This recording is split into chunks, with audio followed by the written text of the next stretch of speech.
So this is a journal slash, I don't really know, maybe a reminder for myself, probably. But I was just doing a journal entry this morning, actually this afternoon, just now, and I came to a really important revelation.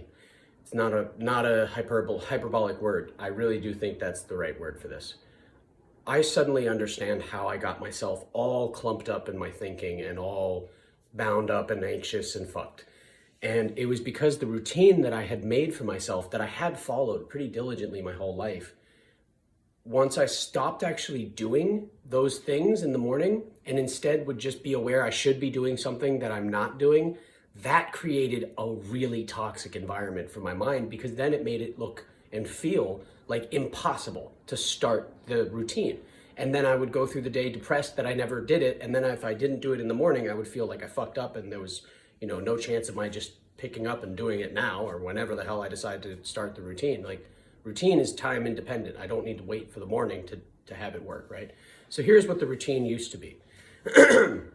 I get up, first thing I do is I'm already formulating what I'm gonna do that's in the day. I'm already thinking about the run, the shower, the journal, what I'm journaling about.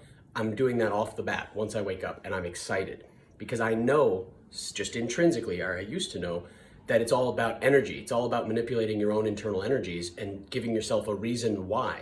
But here's the trick, you don't need a real reason.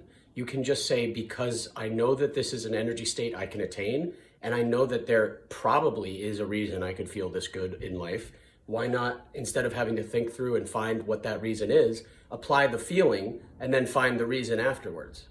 Swear to God that works. So I would start off the day by doing that, grabbing two 20-pound weights, and then I would do curls, tricep extensions, shoulder shits, and push-ups. That just gets endorphin, serotonin, and norepinephrine running and lowers cortisol levels. Even though in the morning, it's naturally a really high, your cortisol levels peak in the morning to give you energy, but it's a kind of harsh form of energy. So then they tank in the evening, everyone's does, because you're supposed to sleep. And so what I started doing was, instead of going for, the weights, and then after the weights go for a jog or just do the ice shower immediately, just get into a hot shower that I immediately turn to as cold as possible, not like way past what I can handle. And often it would shock my system so badly that I would have a negative memory of it. And that, I think, is what I was doing wrong. I was going through the cold shower, but I was just barely surviving the cold shower. I wasn't like amped and excited about the cold shower, right? That's the trick. You have to be excited and want to get into this brutal, hellish environment, because you have to be insane. You have to be in an energy state where that makes sense. You just have to be willing and able to do it. And I, at whatever point, instead of deciding I won't do this because I don't want to today or because I have a legitimate reason, I just was bitching out. I was too afraid to do it. So the trick is, at all times, I should be just aware that there's no reason to be anything other than in a good mood, right? I mean, if it's something that is internally regulated, it should be my internal environment. And I have decided that I'm going to make my internal environment much more effective for what I want to do in life. So the way I'm doing that is I'm taking more and more chances and moments in the day to ask myself, what am I about to say and why am I speaking at all? That combo question, it's kind of it's two questions, but you smush them together, what and why, is so useful. Because if you have ADHD, if you have any kind of reactive triggers, or you know yourself well enough that, say a couple people in your environment you're likely to argue with, or you're likely to get into it about certain topics, there's a particular topic.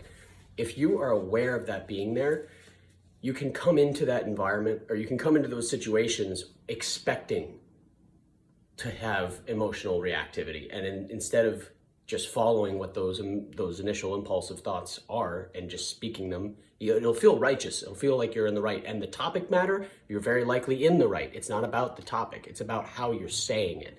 That's the important thing to remember. I don't know why I keep using my hands. They do stuff on their own, and I don't know what they're doing. They just do it, and I'm gonna go with it. Did you know, by the way, that I can actually pick up a 10-pound weight now? Not like safely, but I can with my right hand. And I can flip everyone off while doing it. In fact, I can't not. It's just a permanent state. Anyway, so that was my revelation today. I hope you guys are having an awesome day and that you have found enlightenment.